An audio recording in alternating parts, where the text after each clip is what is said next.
सा घटे न तिल बधे विधना लिखे जो लेख, और सच्चा सतगुरु मेट कर ऊपर मारे मेघ।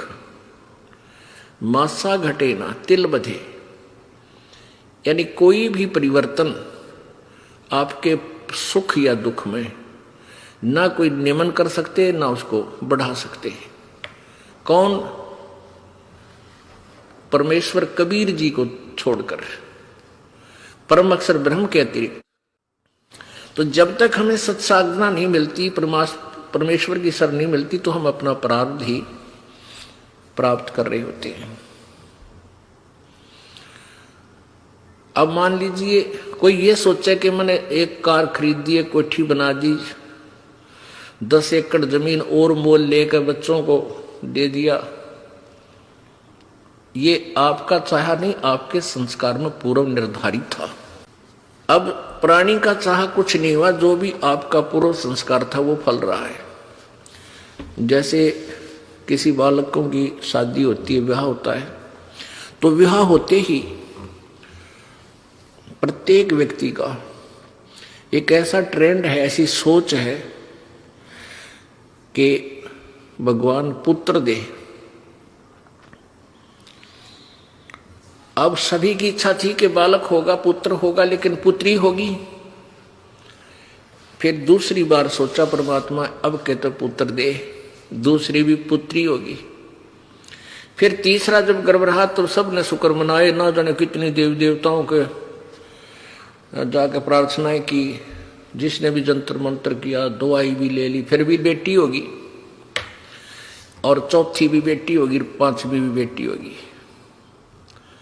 भले आदमी, आपका चाया हुआ नहीं, आपका किया हुआ नहीं।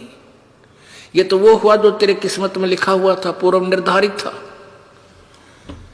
और आज वो अनजानपने में कह रहा है कि 2 बेटे 2 बेटी होगी, सबकी ब्याह शादी कर दी, सबका पुत्र पुत्री होगी और हमारा जीवन सफल हो गया। अरे भले व्यक्ति, जो तूने करना था वो तो स्टार्ट भी ना किया।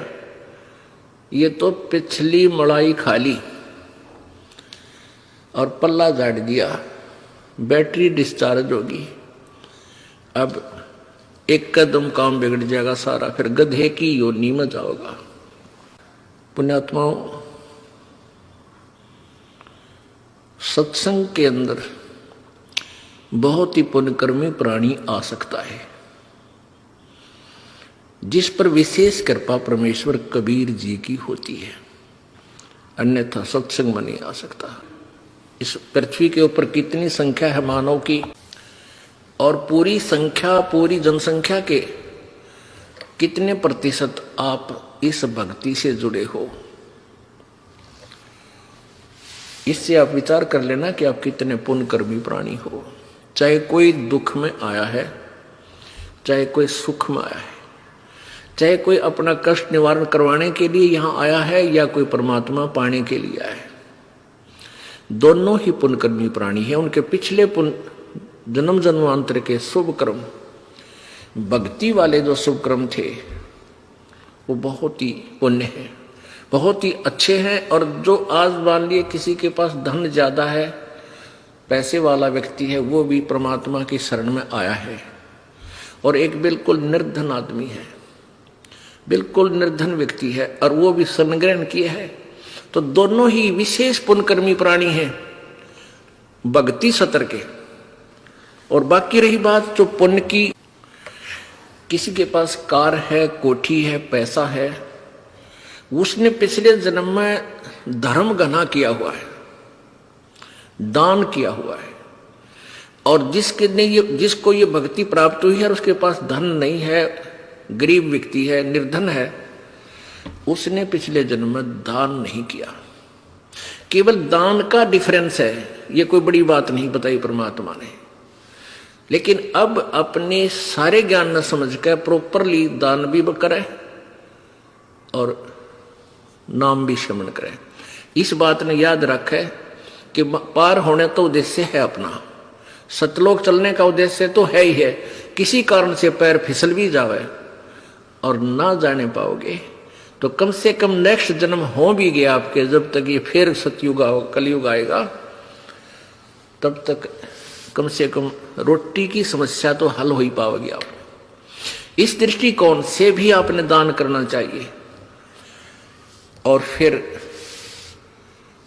ये 500 यज्ञ भक्ति रूपी फसल में ये खाद और सिंचाई का भी कार्य करती हैं। इस उद्देश्य से भी इसमें पीछे नहीं रहना चाहिए। अब दान की क्या व्यवस्था है। जैसे एक व्यक्ति के पास 2 करोड़ रुपये है और उसने 20,000 दान कर दिए, बहुत अच्छा दान है, कमाल कर दिया।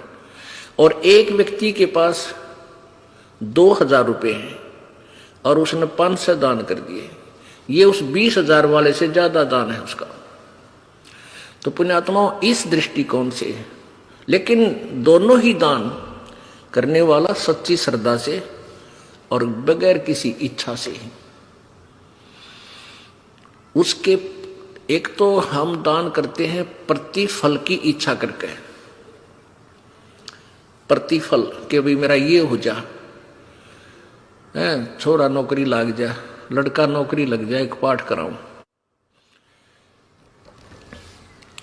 या भैंस ठीक पैसे की बिक जाते, एक पाठ कराऊं। और भी कई चीज होती है, उसके 100 रुपये दर देता हूं, ऐसा काम हो जाए। ये तो आपका यही बराबर हो जाएगा। जो ऐसे आपने जो डिमांड कर ली बालक से, वो दान कर दिया, काम आपका होगा, लेकिन वो दान